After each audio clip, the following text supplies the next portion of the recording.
Bismillahirrahmanirrahim. Alhamdulillah nahmaduhu wa nasta'inuhu wa nastaghfiruh wa na'udzu billahi min shururi anfusina wa min sayyiati a'malina. May yahdihillahu fala mudilla lahu wa may yudlil fala hadiya lahu. Asyhadu an la ilaha illallah wahdahu la syarika lahu wa asyhadu anna Muhammadan abduhu wa rasuluh la nabiyya ba'da. Allahumma salli wa sallim ala nabiyyina Muhammad wa ala alihi wa sahbihi ajma'in amma ba'd. Hadirin dan hadirat serta para pemirsa yang saya hormati, Assalamualaikum warahmatullahi wabarakatuh. Alhamdulillah, kita bersyukur kehadirat Allah Azza wa Jalla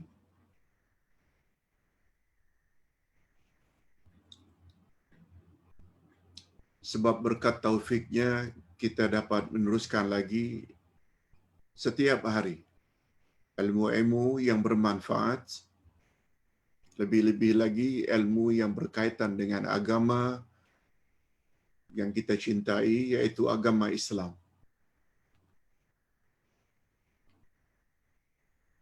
Pembahasan kita pada pagi ini lebih kepada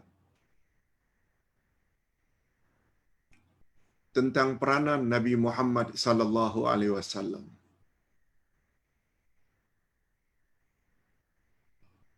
Tugasan utama Nabi Muhammad sallallahu alaihi wasallam.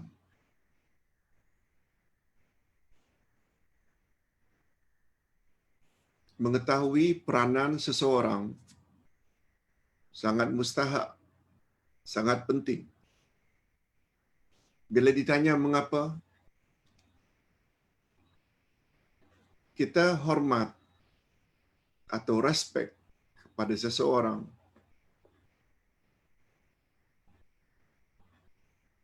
ada kaitannya dengan jasa atau peranan orang tersebut.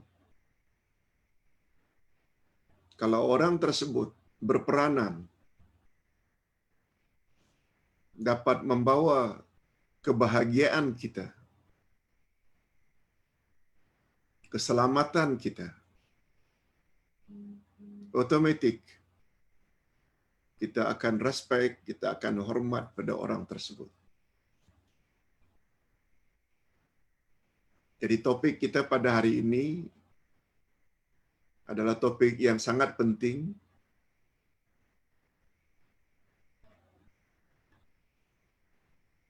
Sebab bila kita betul-betul memahami apa peranan Nabi Muhammad sallallahu alaihi wasallam, automatically kita akan sanjung beliau. Kita akan hormat beliau.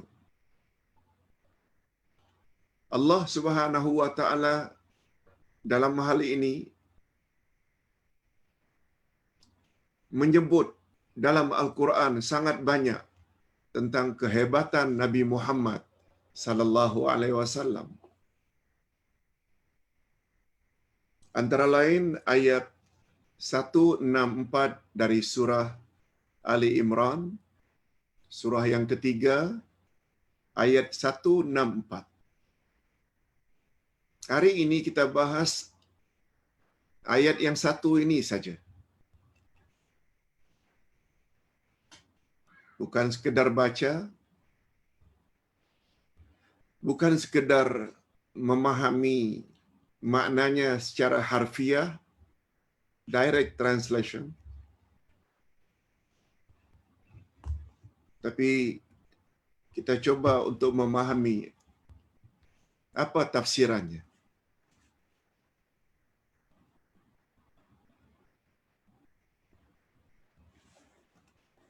Tidak keterlaluan kalau Ustaz kata, bila ayat yang satu ini kita baca kita fahami, dan kita laksanakan dalam kehidupan kita sehari-hari adalah lebih baik dari kita baca Al-Quran hatta 1000 ayat. Kalau hanya sekedar baca tapi tak faham. Bila tak faham, macam mana mau diterapkan dalam diri kita? Tak faham. Tak ada pendorong untuk ikut apa yang Allah kata.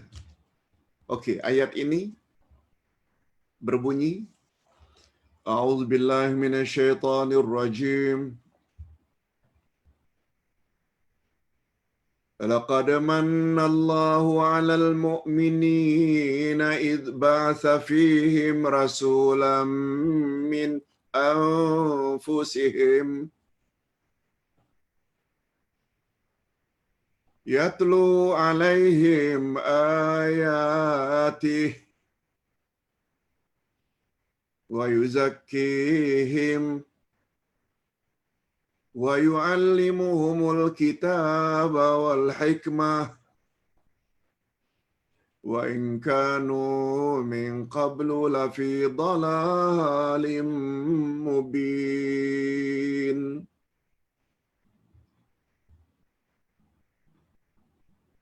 Pendek saja ayatnya, tapi dalam maknanya. Terjemahan harfiah dulu. Literal translation.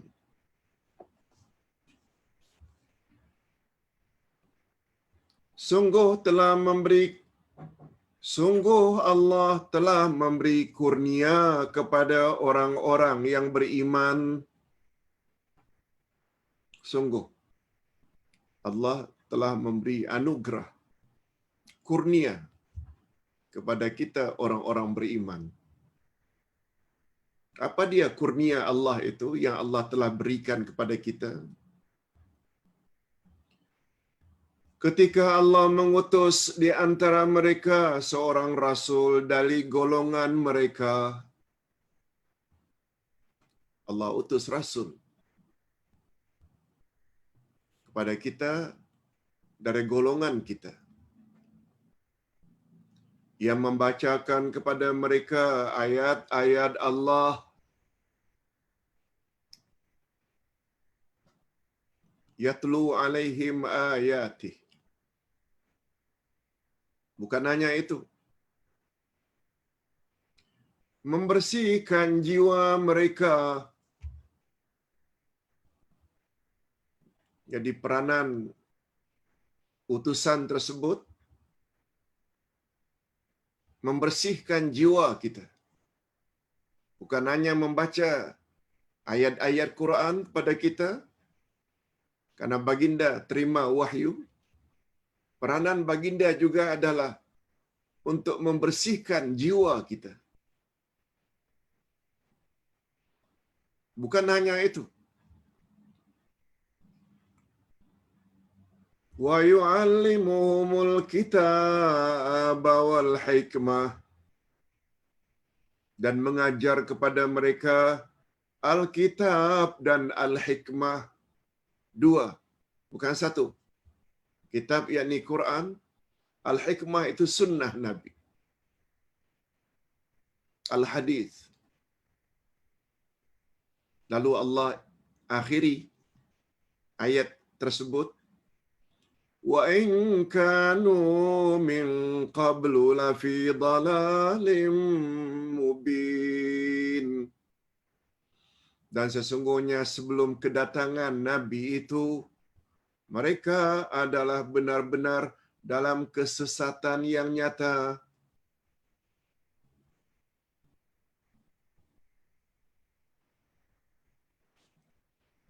Walaupun pada ayat ini asalnya orang-orang Arab jahiliyah sebelum diutus Nabi Muhammad sallallahu alaihi wasallam kepada mereka,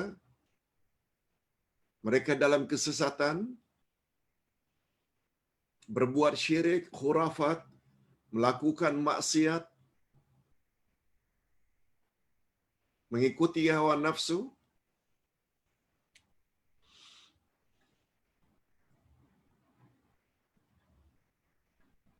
pengajaran ayat ini bukan hanya untuk mereka. Sesuai dengan kaedah ilmu tafsir, al-ibrah bi umumil alfaz la bi khususil asbab. Segala pengajaran ayat-ayat Quran adalah seumum lafaznya. Ia bukan khas untuk orang-orang yang karenanya ayat itu diturunkan.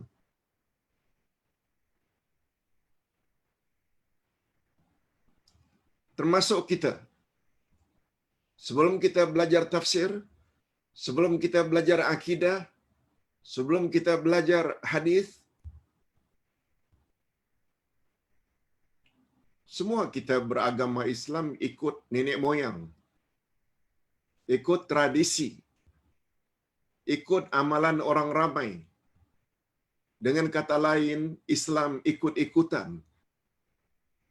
Sampailah kita tahu, Quran cakap rupanya lain, hadis cakap rupanya lain, yang dibawa oleh Nabi Muhammad sallallahu alaihi wasallam lain. Lalu kita pun merubah. Alhamdulillah. Sehingga kita berjumpa dengan majlis-majlis ilmu seumpama ini, mendedahkan kepada kita apa Allah kata dalam Al-Quran, khasnya tentang Nabi Muhammad sallallahu alaihi wasallam. Okey, itu baru terjemahan harfiah. Sedikit kita dah mula masuk terjemah maknawiyah atau tafsirannya. Cuma untuk lebih lengkap lagi, ini dia.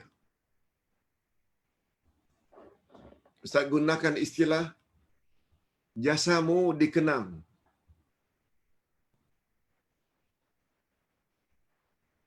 Kita selalu gunakan istilah ini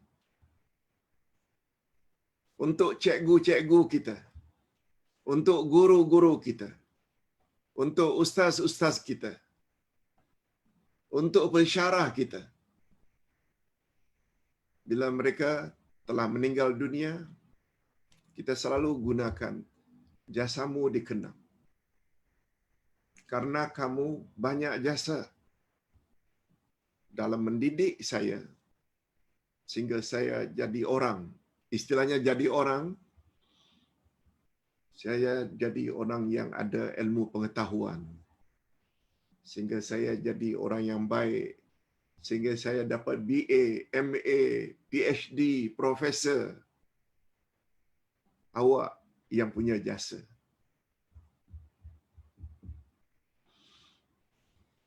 Bagaimana sikap kita terhadap Nabi Muhammad sallallahu alaihi wasallam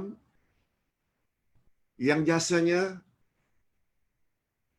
tidak keterlaluan kalau Ustaz katakan, lebih daripada jasa ibu bapa.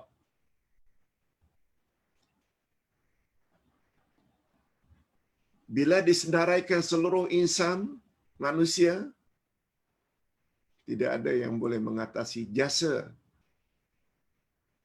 atau peranan atau fungsi Nabi Muhammad sallallahu alaihi wasallam. Sebab ajaran baginda bila kita ikut, kita selamat bukan hanya di dunia tapi juga di akhirat. Jasamu dikenang. Biasanya manusia akan hormat dan selanjutnya akan menyanjung seseorang yang berjasa membahagiakannya atau menyelamatkan dirinya daripada malapetaka. Biasanya.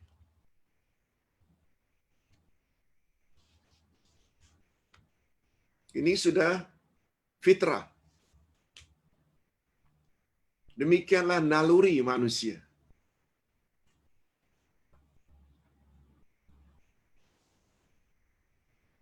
Itu sebabnya mak bapak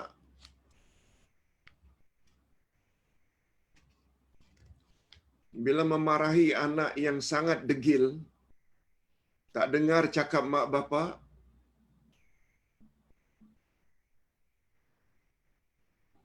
kau nak betul-betul tak kenang jasa mak bapak. Selalu kita cakap macam itu. Kamu tak kenang ke betapa susahnya mak melahirkan kamu? Sampai kurang tidur, kurang rehat karena hendak membesarkan kamu. Kamu tak fikirkan nak, ayahmu berhadapan dengan ombak di laut sebagai nelayan, bekerja keras untuk membesarkan kamu, mendapat saraan hidup. Selalu kita gunakan, kau betul-betul anak tak kenang jasa nak. Oleh sebab itulah manusia diperintahkan oleh Allah Subhanahu wa taala agar berbuat ihsan pada ibu bapa. Sebab ada kaitan dengan jasa ibu bapa. Demikian juga pada guru. Demikian juga para guru dan ulama, orang-orang alim yang berusaha membimbing mereka agar selamat di dunia dan selamat di akhirat.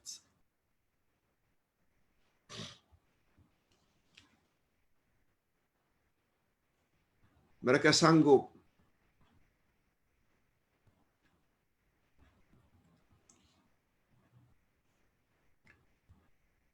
dicemuh, dicaci, semata-mata ingin menyampaikan kebenaran agar kita selamat dunia dan akhirat.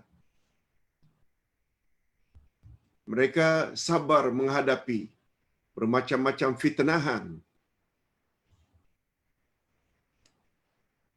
demi mengharapkan agar amal-amal kita diterima oleh Allah. Lalu dijelaskanlah syarat amal diterima. Pertama, awak mesti muslimah. Yang kedua, awak mesti ikhlas lillah dalam beribadat.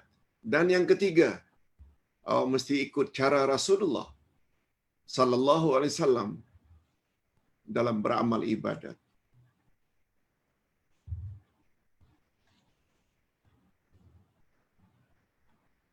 Malahan peranan ulama lebih utama jika dibandingkan dengan peranan ibu bapa. Peranan ulama lebih utama dari peranan ibu bapa.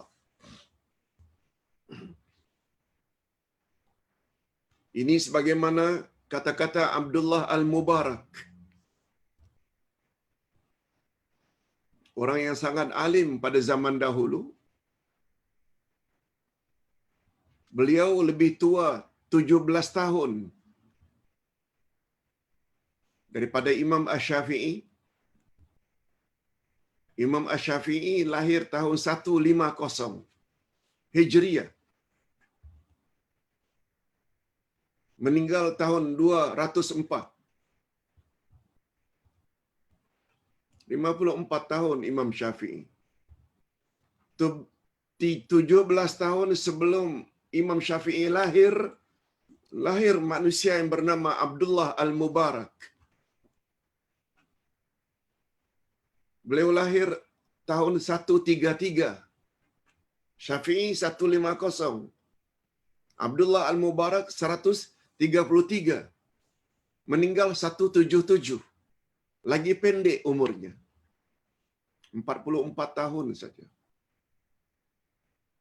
Apa kata beliau?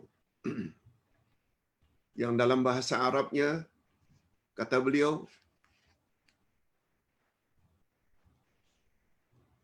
al-ulama'u afdal min abaikum. Ulama lebih utama dari ibu bapa kamu.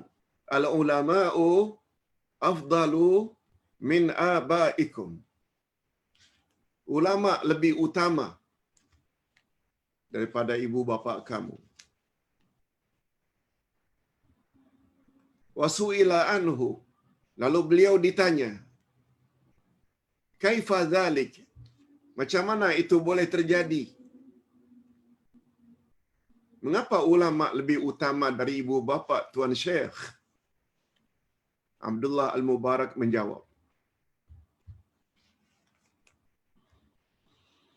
"Aba'ukum yahfazunakum min narid dunya, wal ulama'u yahfazunakum min naril akhirah." Ini jawabannya. Ulama lebih utama dari ibu bapa kamu, sebab ibu bapa kamu hanya memelihara kamu dari api dunia. Sedangkan ulama memelihara kamu dari api akhirat, api neraka.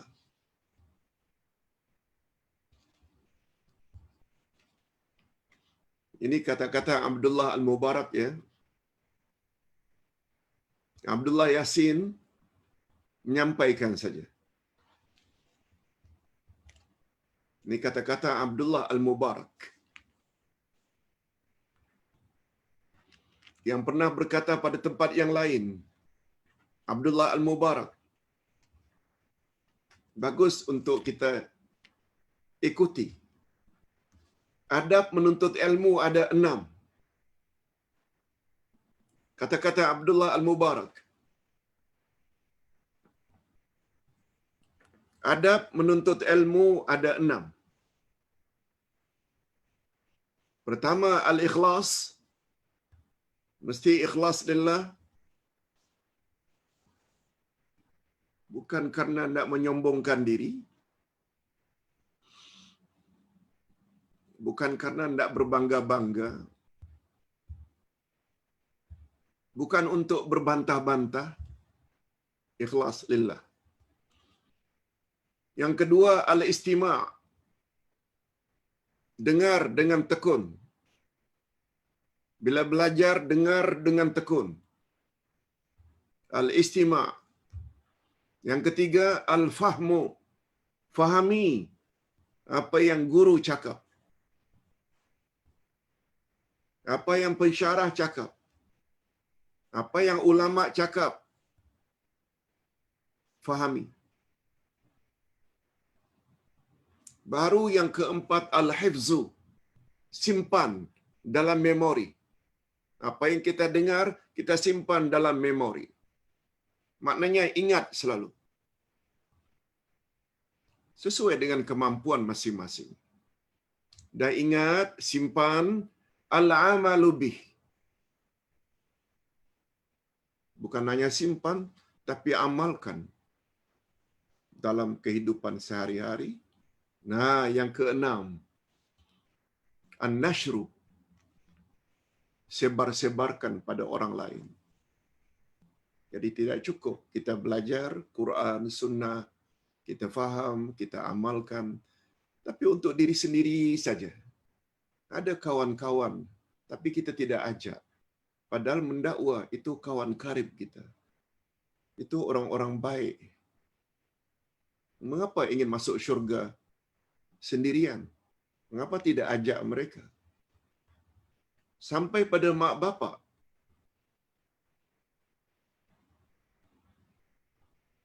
Sampai hati ke biarkan mereka masuk neraka?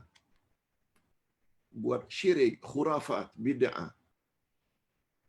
Sampai hati ke membiarkan mereka yang amal mereka akhirnya ditolak gara-gara ada syirik, gara-gara ada bid'ah dalam beramal? Sampaikan. Masalah mereka terima tak terima itu bab lain. Okey, agak menyimpang tapi dia ada kaitan dengan sekedar hendak tambah siapa itu Abdullah Al-Mubarak. Itu sebabnya orang-orang dahulu, terutama dari kalangan sahabat tabi'in, ada yang disebut mereka itu dengan ibadullah. Ibadullah ini jamak dari Abdullah, satu, singular. Jamaknya ibad, ibadullah. Abdullah ibnu Abbas, Abdullah ibnu Mas'ud, Abdullah ibnu Zubair, Abdullah Al-Mubarak. Sehingga himpunan Abdullah itu dipanggil ibadullah.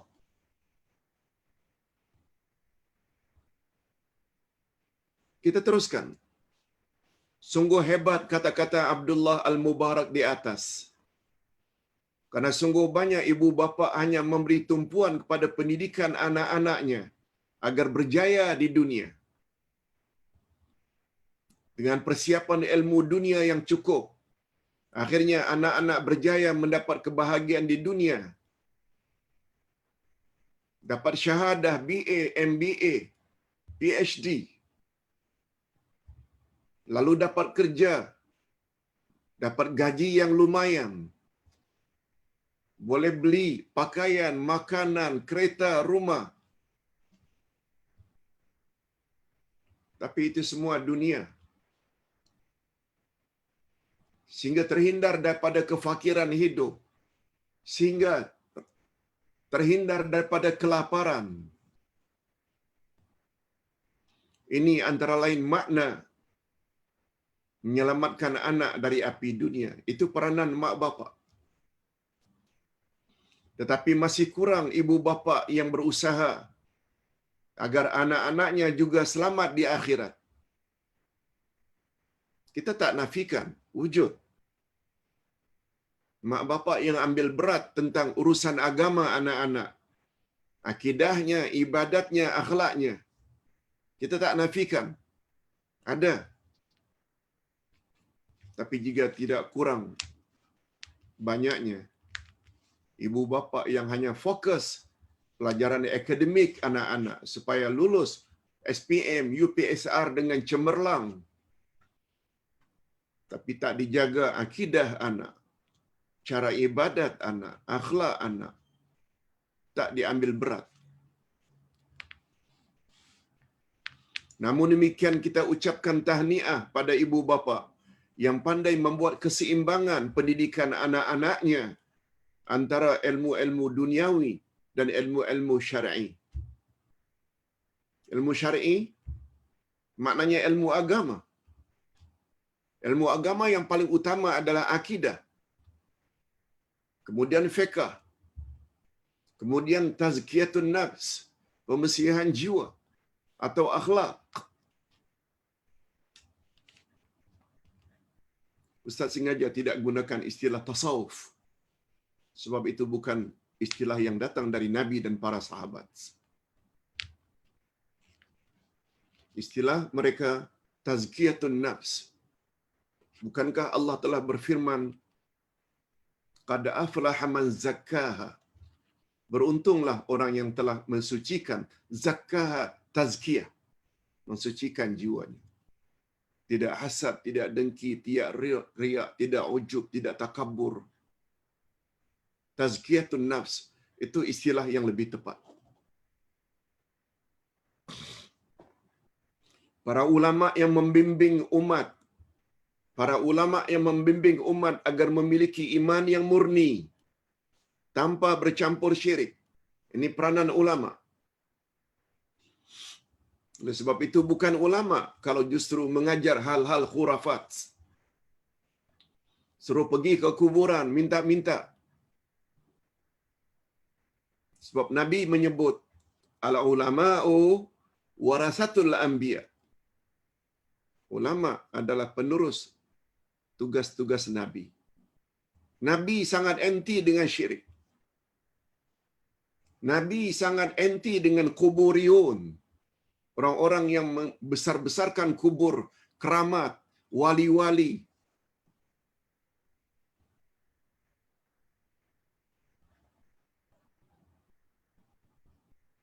Beranggapan kubur-kubur tertentu itu ada kelebihan. Cukup berbahaya. Ini yang Nabi pernah sebut. Akhwafu ma akhafu ala ummati al-a'immatal mudhillin. Yang aku paling takut menimpa umatku ialah munculnya imam-imam yang menyesatkan. Al-a'immah, plural dari imam. Al-mudhillin yang menyesatkan. Suruh percaya ini dan itu. Padahal tidak ada dalil dari Nabi sallallahu alaihi wasallam.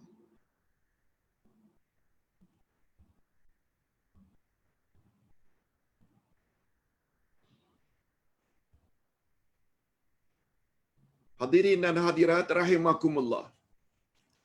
Para ulama yang membimbing umat agar memiliki iman yang murni tanpa bercampur syirik. Cara beribadat dengan cara yang tepat tanpa dicampuri dengan bid'ah, serta memiliki akhlak yang mulia adalah modal utama agar mereka terhindar dari siksaan api neraka. Inilah yang dimaksudkan dengan peranan ulama memelihara kita dari api neraka, api akhirat. Maknanya api neraka. Itu peranan ulama. Walaupun kadang-kadang ulama jenis itu tidak mendapat tempat di dalam masyarakat. Malah dicaci, dihina. Malah dituduh pula pemecah belah. Orang yang apabila ingin menyampaikan kebenaran, memang biasa akan ditentang. Nabi Muhammad sallallahu alaihi wasallam pun ditentang. Tapi kita kena fikir, puak mana yang menentang Nabi Muhammad? Puak Abu Jahal, puak Abu Lahab, sebab Nabi Muhammad menyampaikan kebenaran ilahi. Nabi sangat sedih. Sampai Allah sebutkan dalam awal surat Al-Kahfi, "Fala'allaka bakhi'un nafsaka 'ala atharihim illam yu'minu bihadzal hadithi asafa." Aku lihat engkau, hai Muhammad, macam nak bunuh diri. Karena terlalu sedih. Orang tak mau beriman, tak mau percaya dengan apa yang engkau sampaikan. Hai Muhammad, tugasmu menyampaikan saja. Itu sebabnya pada ayat yang ke-29 Al-Kahfi, Allah tegaskan, "Wa qulil haqqu mir rabbikum, faman syaa'a falyu'min, wa man syaa'a falyakfur." Hai Muhammad, katakan sajalah kebenaran yang datang dari Tuhanmu.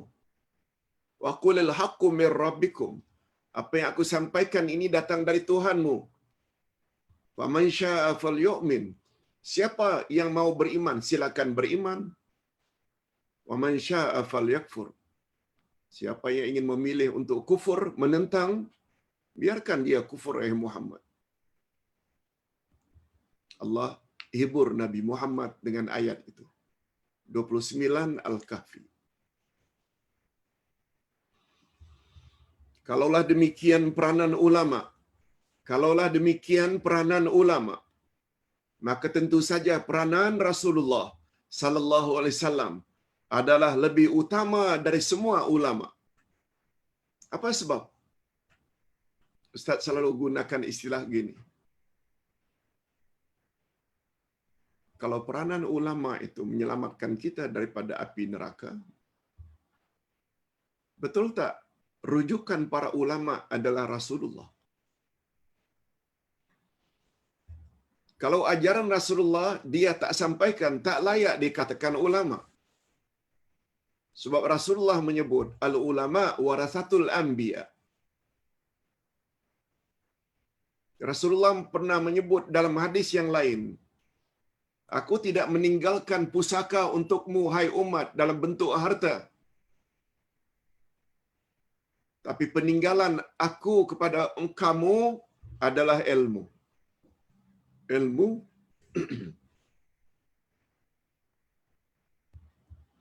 dengan kata lain, Nabi Muhammad adalah datuk semua ulama. Kalau ulama macam itu peranannya, lebih-lebih lagi lah peranan Nabi Muhammad sallallahu alaihi wasallam. Sebab semua ulama mestilah rujukannya Nabi Muhammad sallallahu alaihi wasallam.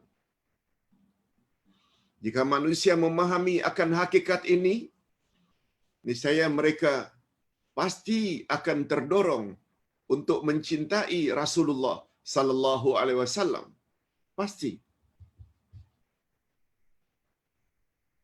Dan inilah rahasianya. Mengapa Nabi Muhammad sallallahu alaihi wasallam pernah bersabda dalam hadis sahih riwayat Imam Bukhari. Apa kata Nabi tentang mencintai dirinya? Fawallazi nafsi biyadihi la yu'minu ahadukum hatta akuna ahabbu ilaihi min walidihi wa waladihi. Demi Allah yang diriku di tangannya. Maknanya demi Allah. Tidak sempurna iman salah seorang dari kamu sehingga dia mencintai aku, kata Nabi, melebihi daripada cintanya kepada ibu bapaknya dan anak-anaknya. Jadi cinta kita kepada Nabi bukan sekedar cinta. Cinta kita kepada Nabi mesti melebihi dari segala-galanya. Ibu bapa, anak-anak, pasangan hidup, our leader, pemimpin, Nabi Muhammad mesti di atas segala-galanya. Okey. Kita teruskan. Pengutusan Rasulullah sallallahu alaihi wasallam adalah suatu nikmat besar. Kalau Nabi Muhammad diutus oleh Allah sebagai nikmat, dan nikmat wajib disyukuri. Macam mana cara kita mensyukuri nikmat pengutusan Nabi Muhammad sallallahu alaihi wasallam? Ini dia. Jika setiap manusia secara jujur mengakui keadaan dunia sebelum Nabi Muhammad sallallahu alaihi wasallam diutus, setiap manusia mengakui dan mesti mengakui secara jujur sebelum Nabi Muhammad sallallahu alaihi wasallam diutus, yang berlaku di zaman itu adalah hukum rimba. Hukum rimba. Istilah hukum rimba ini, siapa yang kuat dialah yang berkuasa. Mana suku-suku yang kuat dialah yang berkuasa. Itu hukum rimba.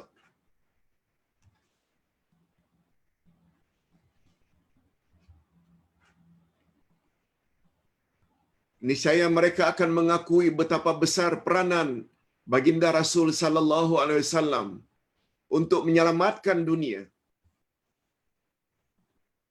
Umat yang sebelumnya hidup dalam kegelapan jahiliyah menjadi umat yang bertamadun tinggi berkat menerima sepenuhnya ajaran yang dibawa oleh Nabi Muhammad sallallahu alaihi wasallam.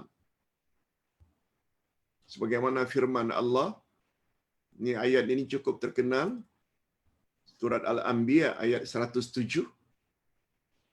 Wa ma arsalnaka illa rahmatan lil alamin.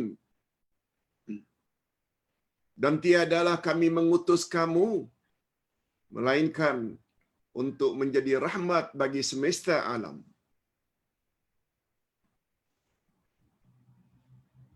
Allah tidak sebut wa ma arsalnaka illa rahmatan lil arab. Kami tidak utus engkau wahai Muhammad kecuali sebagai pembawa rahmat untuk orang Arab. Tak.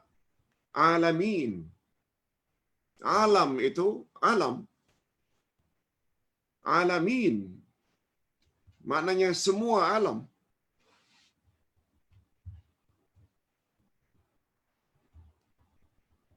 Ustaz,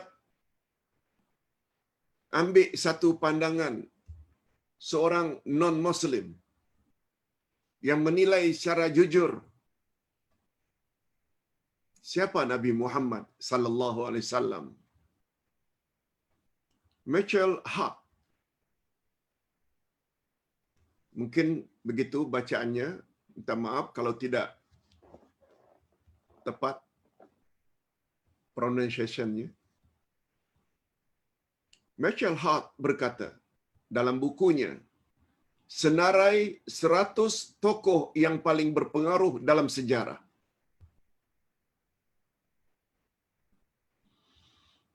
Ada dalam English asalnya, diterjemahkan dalam bahasa Arab, juga dah diterjemahkan dalam bahasa Indonesia dengan tajuk Senarai atau Himpunan 100 Pemimpin Dunia yang Paling Berpengaruh.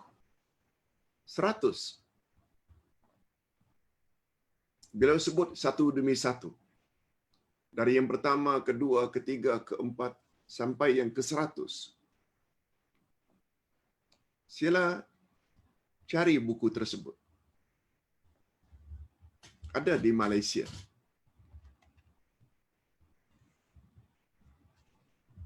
Apalagi ada istilah senarai ini. Ini sudah diterjemahkan dalam bahasa Malaysia. Sebab senarai bukan istilah Indonesia.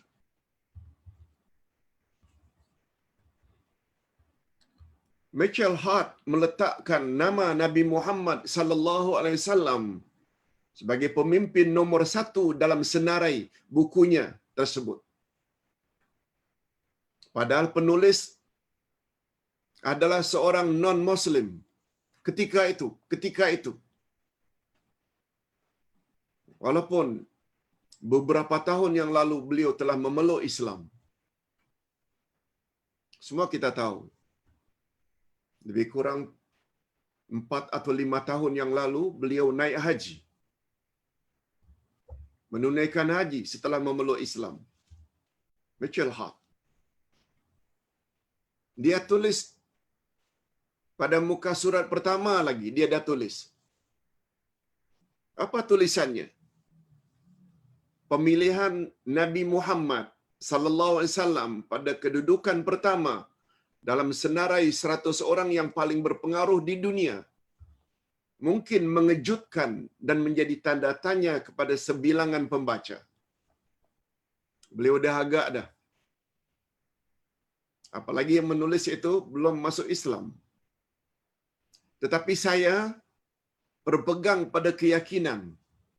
Dia cukup yakin. Apa keyakinannya? Bahwa Muhammad ialah seorang insan tunggal dalam sejarah yang telah mencapai kejayaan luar biasa dalam menegakkan syiar agama Islam kepada umat manusia keseluruhannya.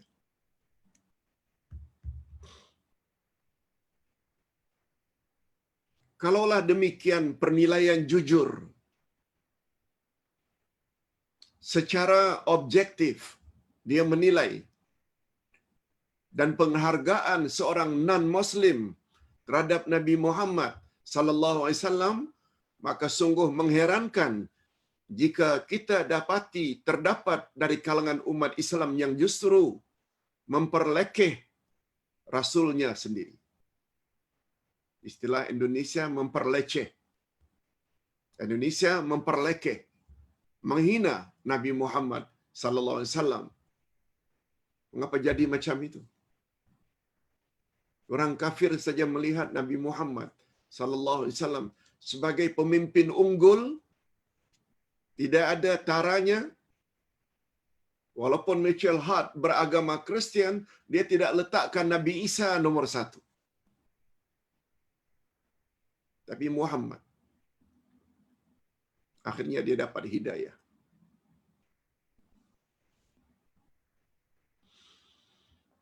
Malahan orang yang tidak dapat hidayah memeluk Islam boleh jadi murtad, boleh jadi kufur bila mereka menghina Nabi Muhammad sallallahu alaihi wasallam. Masih ingat lagi pelajaran kita bahagian akhir buku 1 akidah? Pelajaran akidah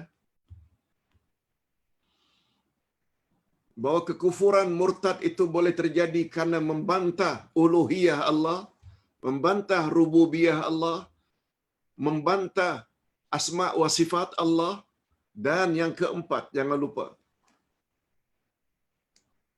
apabila membantah kerasulan Nabi Muhammad dan menghina sahabat-sahabat Nabi, dia juga boleh membawa kepada kufur atau murtad.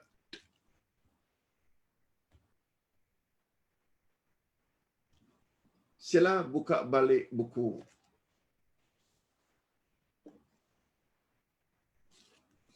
Akidah Ahlus Sunnah wal Jamaah bahagian akhir. Sebelum membahas bab syirik, kita bahas dulu bab kufur. Di antara kekufuran itu, seseorang terkeluar dari Islam, di antaranya membangkang ajaran yang dibawa oleh Nabi Muhammad sallallahu alaihi wasallam. Bila ditanya mengapa Pak Ustaz? Sebab seseorang memeluk Islam, dia mesti mengucap dua kalimah syahadat. Asyhadu an la ilaha illallah wa asyhadu anna Muhammadar Rasulullah. Seseorang belum Islam lagi apabila dia hanya mengucap asyhadu an la ilaha illallah, tapi dia enggan mengucap wa asyhadu anna Muhammadar Rasulullah.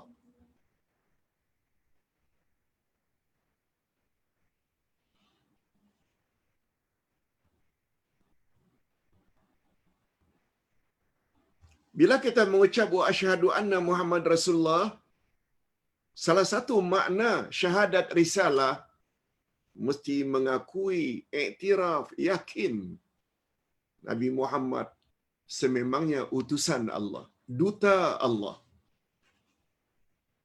Kehendak-kehendak Allah kita hanya boleh tahu melalui lisan Nabi Muhammad sallallahu alaihi wasallam. Lalu mengakui Islam, Nabi Muhammad diperleceh, murtad. Sebab Islam, seseorang sangat tergantung sampai di mana dua kalimah syahadat. Ingat, dua kalimah syahadat ini ada 3 rukun. Ucap dengan lidah. Yang kedua, benarkan kandungannya. Apa yang diucap dengan hati tanpa ragu. Dan rukun ketiga, dua kalimah syahadat. Amalkan tuntutan dua kalimah syahadat. Tuntutan asyhadu an la ilaha illallah. Kita mesti taat pada Allah, buat suruhannya, jauhi larangannya. Tuntutan wa asyhadu anna Muhammadar Rasulullah. Kita mesti taat dan patuh kepada Nabi Muhammad sallallahu alaihi wasallam. Nah, sekarang bukan saja tidak patuh pada Nabi. Nabi dipertikaikan, diperlekeh, murtad. Na'udzubillah min dzalik. Kita teruskan. Allah Subhanahu wa taala sendiri menyatakan bahawa pengutusan Nabi Muhammad sallallahu alaihi wasallam adalah satu kurnia atau anugerah yang wajib disyukuri. Yang wajib disyukuri. Nah, kita mula tafsirkan ayat. Lebih menjurus kepada tafsiran ayat. Tapi mukaddimah kita tadi lebih kurang 45 minit.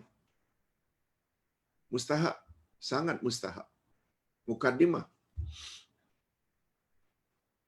Setelah kita memahami mukaddimah itu, baru kita boleh terima dengan senang hati, dengan mudah, apa Allah kata tentang ayat yang kita bacakan tadi. Ini dia. Laqad mannallahu 'alal mu'minina idh ba'atha fihim rasulan min anfusihim. Sungguh Allah telah memberi kurnia kepada orang-orang yang beriman. Ketika Allah mengutus di antara mereka seorang rasul dari golongan mereka sendiri.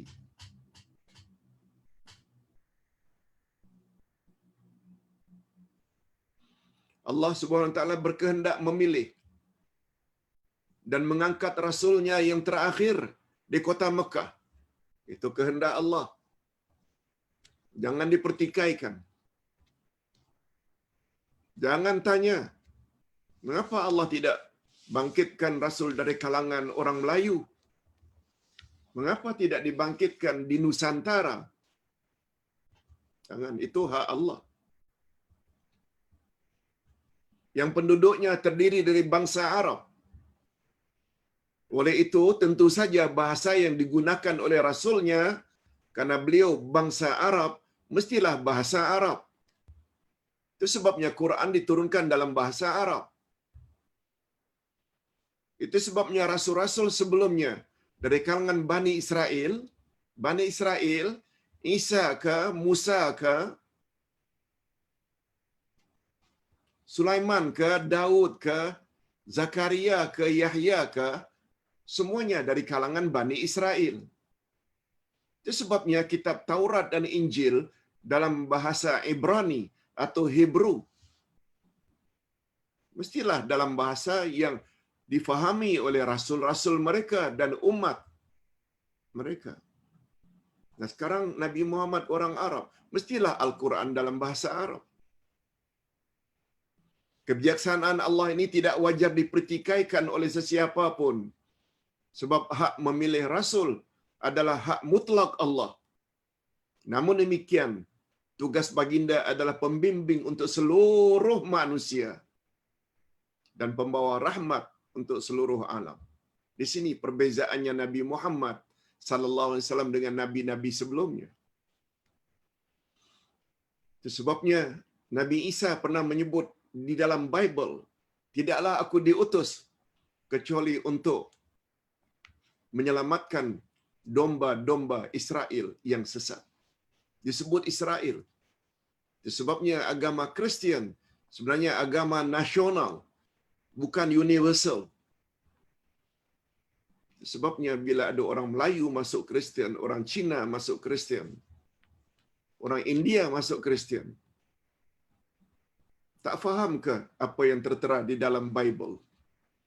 Isa yang cakap, tidaklah aku diutus kecuali untuk menyelamatkan domba-domba Bani Israel yang sesat. Cina, India, Melayu bukan Bani Israel.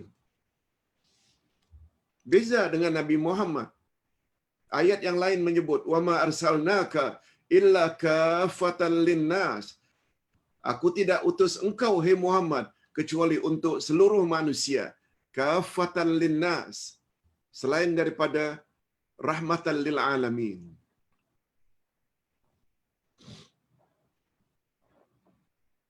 Kita berdoa mudah-mudahan keislaman kita sampai akhir hayat. Malah lebih daripada itu, kita dimatikan oleh Allah dalam husnul khatimah. Mati dalam keadaan baik. Mati dalam iman. Mati dalam amal saleh. Amin ya rabbal alamin.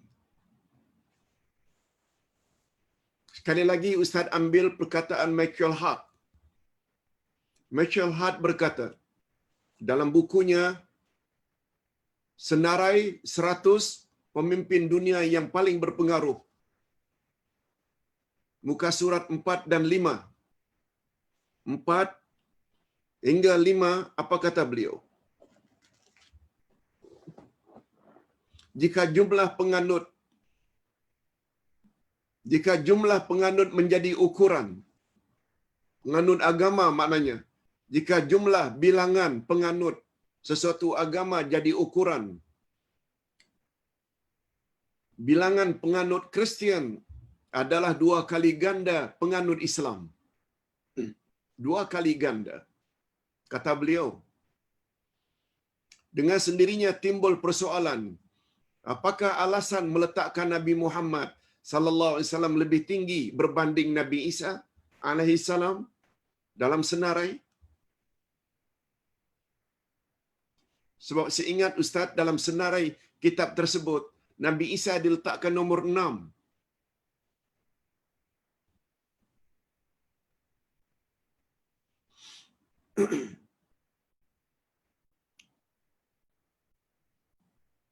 Nabi Muhammad letak nomor 1. Padahal ketika itu beliau beragama Kristian. Beliau ulas. Barangkali ada orang yang terkejut. Saya letakkan Muhammad nomor 1. Kalaulah bilangan penganut itu jadi ukuran, agama Kristian lebih banyak daripada orang yang beragama Islam. Sebaliknya Nabi Muhammad,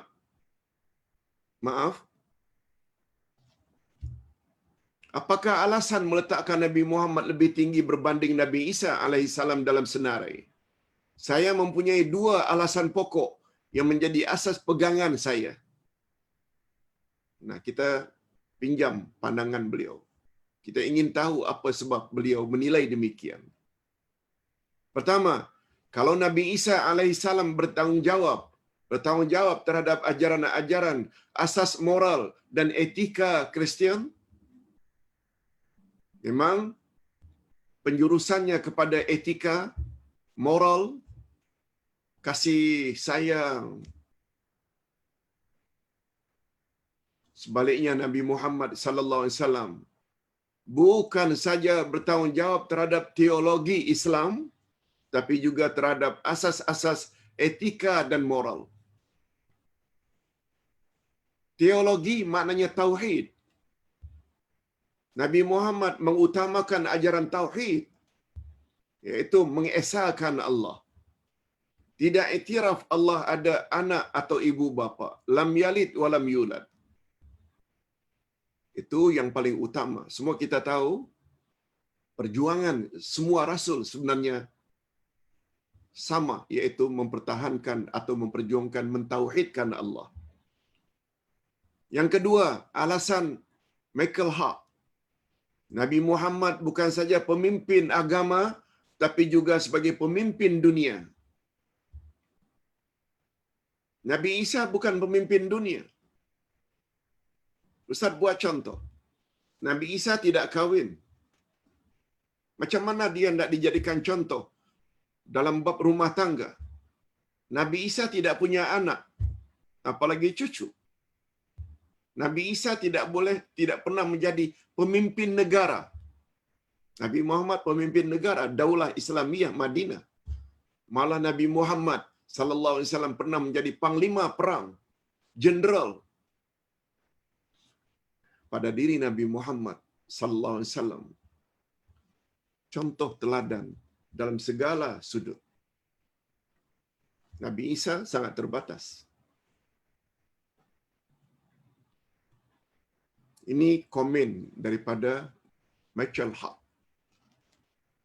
Nah, sekarang kita ingin fokus lagi. Dalam masa lebih kurang setengah jam lagi kita akan bahas peranan utama Nabi Muhammad sallallahu alaihi wasallam. Apa dia peranan utama? Berdasarkan ayat tadi.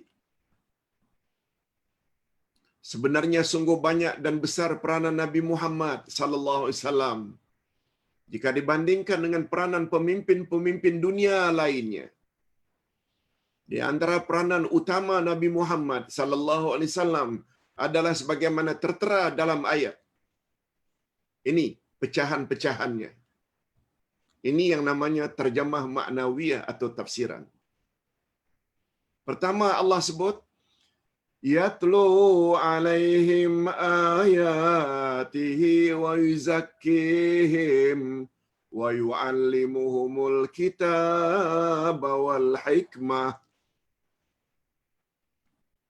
Dalam ayat ini saja ada 3 peranan utama Nabi Muhammad. Yatlu alaihim ayati. Kita ulas. Nabi Muhammad membacakan ayat-ayat Allah kepada mereka, kepada kita.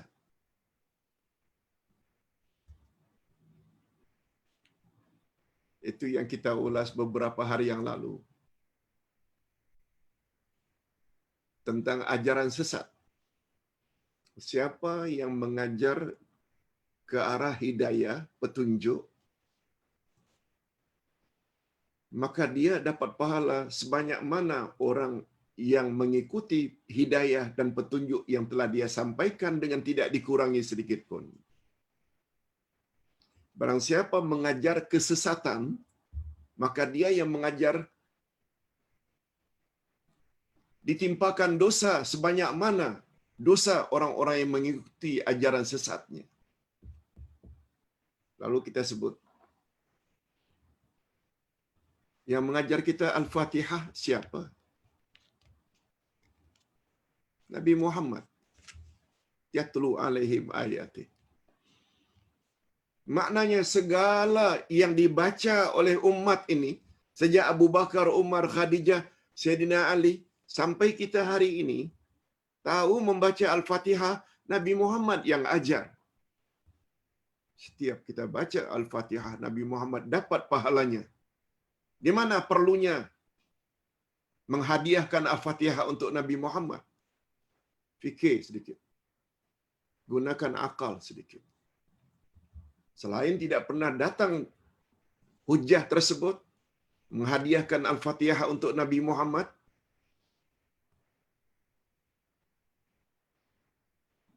kaedah di dalam hadis tadi, karena mula-mula yang mengajar kita Al-Fatihah Nabi Muhammad, beliau akan mendapat automatically bila kita baca Al-Fatihah.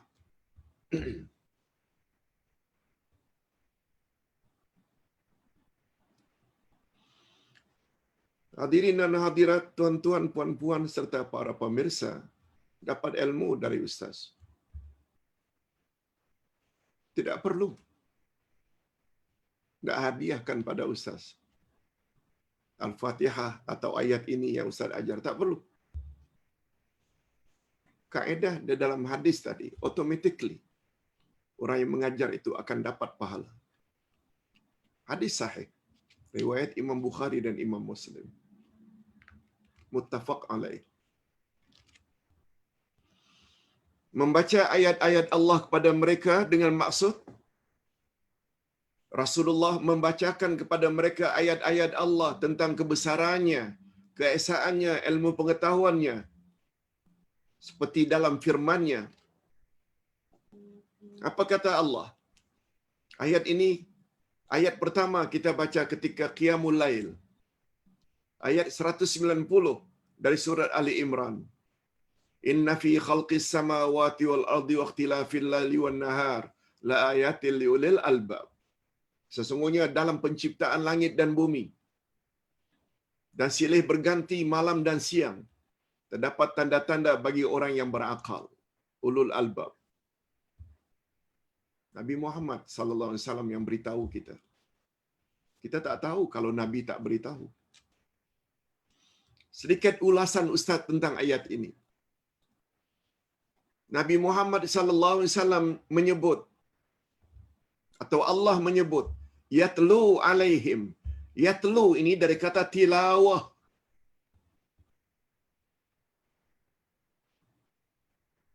Tala yatlu tilawatan. Allah tidak sebut yaqra'u. Nabi Muhammad yaqra'u qira'ah. Nabi Muhammad membaca kepada mereka ayat-ayat Allah. Allah tidak gunakan yaqra'u tapi yatlu. Dari yatlu muncul tilawah. Dari yaqra'u muncul qira'ah. Apa rahasia di balik yatlu? Dulu Ustaz pernah sebut. Walaupun maknanya sama, tapi yatlu membawa makna lebih mendalam daripada yaqra'u. Membaca surat khabar, paper, koran, kata orang Indonesia. Membaca majalah, membaca buku ini, buku itu, buku ini, buku itu. Membaca buku resepi. Membaca signboard. Itu semuanya yaqra'u. Tapi mengapa untuk Al-Quran dipanggil tilawah? Kata Dr. Ahmad Asrar, seorang ulama terkenal dari Pakistan, karena yatlu membawa makna bila kita baca sesuatu yang kita wajib percaya dan ikuti saja. No choice. Tidak ada pilihan. Tapi bila kita yaqra'u, kita membaca sesuatu yang kita ada hak sama ada percaya atau tidak. Baca surat khabar, berapa banyak pembohongan yang bercanggah dengan fakta membaca WhatsApp, membaca Telegram, membaca majalah, hatta membaca buku resipi. Itu membaca, itu qiraah. Dan qiraah pula, si pembaca ada hak untuk percaya atau tidak. Mau ikut atau tidak. Dia membaca buku resipi. Buat kek untuk keluarga. Dia tahu suaminya ada diabetik. Tegar. Dalam buku resipi, bancuh ini campur gula 5 sudu. 5 sudu. Lalu dia teringat suaminya diabetik. Lalu dia hanya masukkan 2 sudu. Lain dari apa yang dia baca. Yes, ini namanya qiraah. Tapi untuk Al-Quran dipanggil tilawah. Bila kita baca ayat Quran, selain kita wajib imani, walaupun sampai ke peringkat tak masuk akal, sebagaimana ayat Quran tentang Isra' Mi'raj, perjalanan sejauh itu dilalui oleh Nabi hanya sekejap saja. Apa saja suruhan Allah dan larangan Allah kena patuhi, tidak boleh bangkang, itu istilah tilawah. Sebabnya Allah gunakan yatlu, bukan yaqra'u. Maknanya Quran bila kita baca, kita mesti patuhi. Nah, di sinilah perlunya. Membaca Quran tidak sekedar baca dengan tajwid makhraj yang betul. Kena fahami.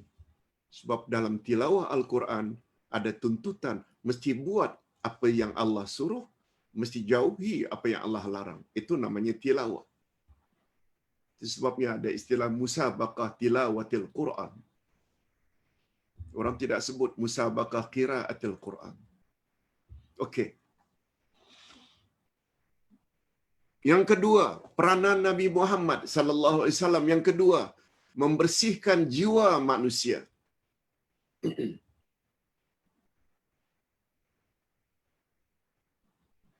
Allah Subhanahu wa taala menggunakan istilah wa yuzakkihum wa yuzakkihim. Lagi-lagi ada kata tazkiyah. Bukan tasawuf. Bukan tarekat. Pembersihan jiwa dengan tarekat, dengan tasawuf. No. Ahlus sunnah wal jamaah, dia hendaklah guna istilah yang digunakan oleh Allah dan Rasulnya, yaitu tazkiyatun nafs. Jangan hasad, jangan dengki, jangan ujub, jangan takabur. Tazkiyatun nafs. Allah yang gunakan istilah. Bukan ini saja. Qad aflaha man zakkaha wa qad khaba man dasaha. Tazkiyah. Di dalam ayat ini terdapat, Ustaz terjemahkan dulu, yang membacakan kepada mereka ayat-ayat Allah dan membersihkan jiwa mereka. Okey, kita sampai kepada yang kedua, membersihkan jiwa mereka. Rasulullah sallallahu alaihi wasallam membersihkan jiwa mereka daripada kekotoran. Kekotoran, bukan kekotoran fizikal, tapi kekotoran jahiliyah, kekotoran kebodohan, seperti kesyirikan, dibersihkan oleh Nabi. Dibersihkan daripada akhlak yang buruk, yang tercela, serta peraturan hidup yang berasaskan hawa nafsu, itu semua dibersihkan, yaitu dengan mengikuti ajaran Nabi Muhammad sallallahu alaihi wasallam yang Nabi Muhammad bawa. Ini sebagaimana firman Allah. Ya ayyuhal muddathir qum fa'anzir wa rabbaka fakabbir wa thiyabaka fatahhir warrujza fahjur wala tamnun tastakthir. Hai orang yang berselimut. Maksudnya Nabi Muhammad sallallahu alaihi wasallam. Ayat ini termasuk ayat-ayat utama dan pertama diturunkan oleh Allah. Setelah Iqra, yang Nabi terima di Gua Hira, Nabi balik dalam keadaan ketakutan, minta supaya isteri kesayangannya Khadijah selimutkan beliau sebab beliau ketakutan. Dalam keadaan baginda berselimut, turun ayat ini. Ya ayyuhal muddathir, hei orang yang sedang berselimut,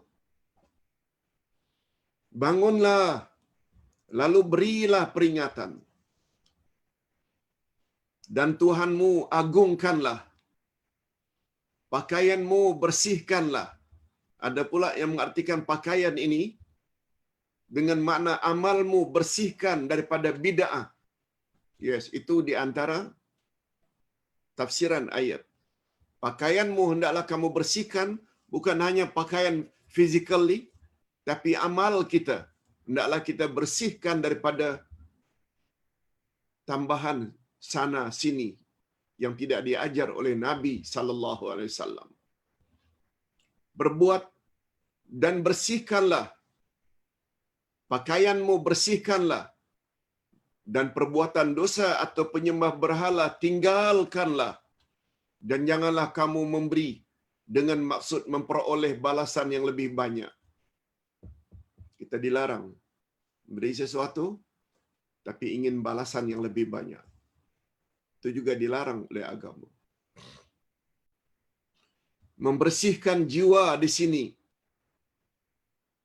Di antara peranan Nabi Muhammad sallallahu alaihi wasallam adalah membersihkan jiwa. Ini cara Nabi Muhammad.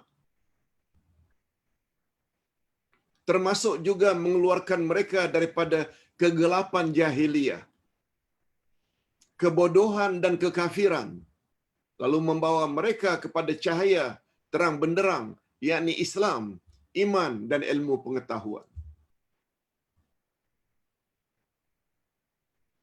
Setengah-setengah kita kadang-kadang membersihkan jiwa dengan bertapa dalam hutan 40 hari. Tak makan apa-apa kecuali daun-daun kering yang jatuh. Setelah 40 hari baru datang kelebihan, kebal, ditetak, tidak luka. Itu sebenarnya mengotorkan jiwa, bukan membersihkan jiwa. Cara membersihkan jiwa yang dibawa oleh Nabi Muhammad sallallahu alaihi wasallam, baca Quran, salat, puasa, tahajud, witir, sedekah. Itu cara membersihkan jiwa. Ikut cara Nabi Muhammad sallallahu alaihi wasallam. Nah, yang terakhir, tugas atau peranan Nabi Muhammad. Pertama, membacakan ayat-ayat Quran kepada kita. Yang kedua, peranan Nabi Muhammad membersihkan kita. Dan yang ketiga, mengajar kepada mereka Alkitab dan Al-Hikmah. Imam Al-Maraghi berkata dalam tafsirnya, Tafsir Al-Maraghi, juz yang keempat, muka surat 124, apa kata beliau? Rasulullah mengajar mereka Alkitab, yakni Al-Quran. Ini Al-Quran. Ini memberi isyarat tentang pengetahuan syariat yang zahir. Sedangkan makna Al-Hikmah pula adalah sunnahnya, sunnah Nabi sallallahu alaihi wasallam. Ini pula memberi isyarat tentang rahasia yang tersirat di dalam Al-Quran dan penjelasan tentang makna dan sebab-sebabnya. Tak cukup kita belajar Al-Quran. Kita perlu belajar sunnah Nabi sallallahu alaihi wasallam. Kita perlu belajar sunnah Nabi sallallahu alaihi wasallam Tak cukup hanya tafsir Al-Quran.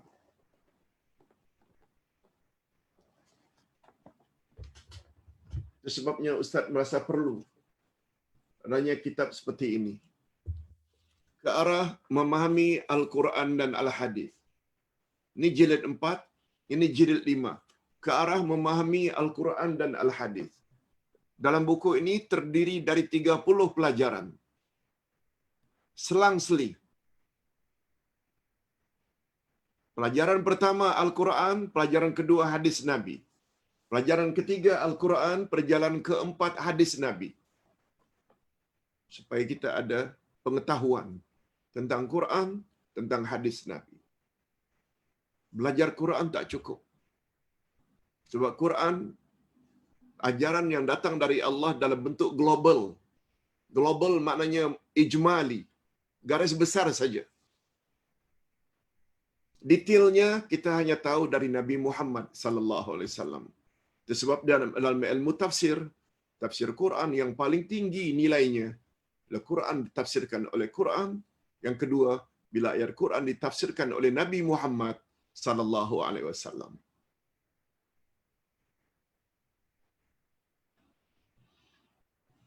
Nabi Muhammad sallallahu alaihi wasallam pernah menyebut, "Unzila alayyal Qur'an wa misluhu ma'ah." Telah diturunkan kepadaku Al-Quran dan yang semisal dengannya. Nah, yang semisal dengannya itulah dia Al-Hikmah atau sunnah Nabi atau hadis Nabi sallallahu alaihi wasallam. Ini pula memberi isyarat tentang rahasia yang tersirat di dalam Al-Quran dan penjelasan tentang makna dan sebab-sebabnya. Allah hanya sebut aqimus salat, dirikan salat. Macam mana cara melaksanakan ibadat salat? Diawali dengan takbir sambil mengangkat tangan, letakkan tangan di dada, baca Al-Fatihah, qiyam, rukuk, sujud. Semuanya itu kita dapat dalam sunnah Nabi. Itu yang kita tak faham ini, golongan anti hadis. Gunakan Quran saja. Macam mana cara mereka salat? Macam mana mereka naik haji? Macam mana mereka memakai pakaian ihram? Berapa hari bulan mereka wukuf? Allah hanya sebut dalam Al-Quran, wa atimmul hajja wal umrata lillah. Laksanakanlah, sempurnakanlah haji dan umrah semata-mata karena Allah. Walillahi 'alan nasi hajjul bait. Berkewajiban melaksanakan haji dan umrah bagi orang yang mampu. Allah hanya sebut itu dalam Quran. Orang Asia Tenggara dari mana miqat makani, pasang niat. Pakaian laki-laki begini, pakaian perempuan begini. Tawaf 7 kali pusingan. Sa'i mundar-mandir 7 kali dari Safa dan Marwah. Ukuf di Arafah 9 Zulhijjah.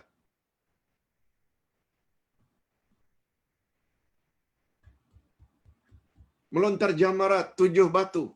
Besar batu sebesar kacang kuda.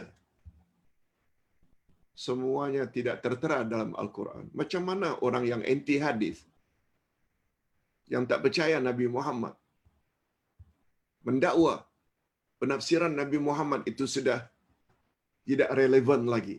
Allahu Akbar. Sebabnya kata para ulama, orang macam itu murtad hukumnya. Na'udzubillah min dzalik. Okey. Lalu Allah Subhanahu wa taala akhiri ayat tadi. Wa in kanu min qablu lafi dhalalin mubin. Sesungguhnya sebelum kedatangan Nabi itu, mereka adalah benar-benar dalam kesesatan yang nyata. Maksudnya, Allah Subhanahu wa taala menegaskan dalam ayat ini bahwa keadaan orang-orang Arab sebelum kedatangan Nabi Muhammad sallallahu alaihi wasallam adalah di dalam kesesatan yang nyata, seperti menyembah berhala, bergulung dengan maksiat, serta tidak mampu membezakan antara yang hak dengan yang batil. Tapi setelah mereka menerima sepenuhnya ajaran yang dibawa oleh Nabi Muhammad sallallahu alaihi wasallam, akhirnya mereka jadi umat yang mulia dan disegani oleh dunia.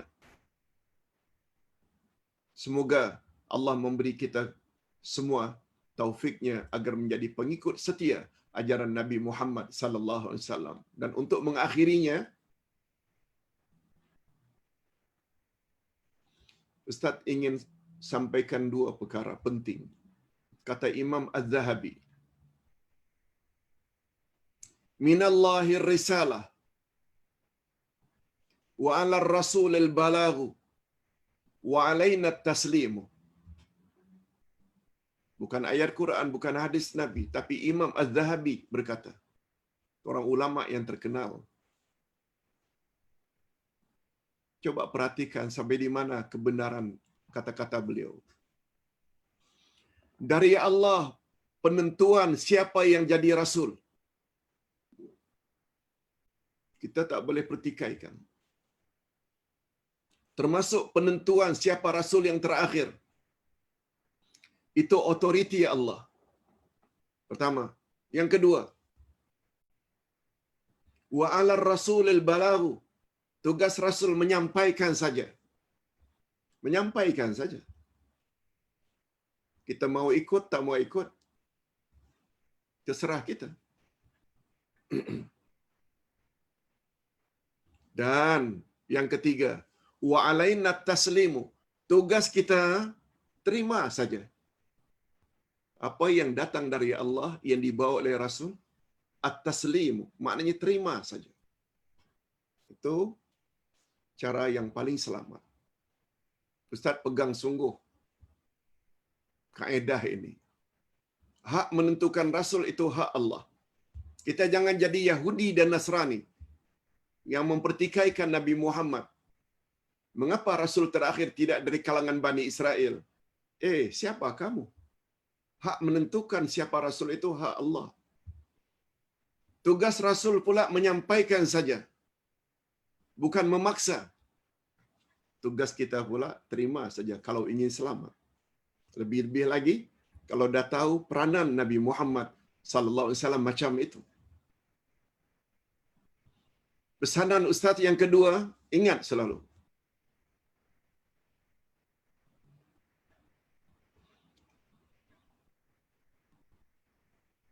Orang Arab zaman dahulu, dari zaman jahiliyah, setelah datang Nabi Muhammad sallallahu alaihi wasallam, mereka jadi umat yang istimewa. Jadi umat yang bertamadun tinggi. Menjadi umat yang cemerlang, gemilang, terbilang. Apa sebab? Abu Bakar, Umar, Osman, Ali. Mereka tinggalkan budaya dan adat istiadat serta tradisi nenek moyang mereka.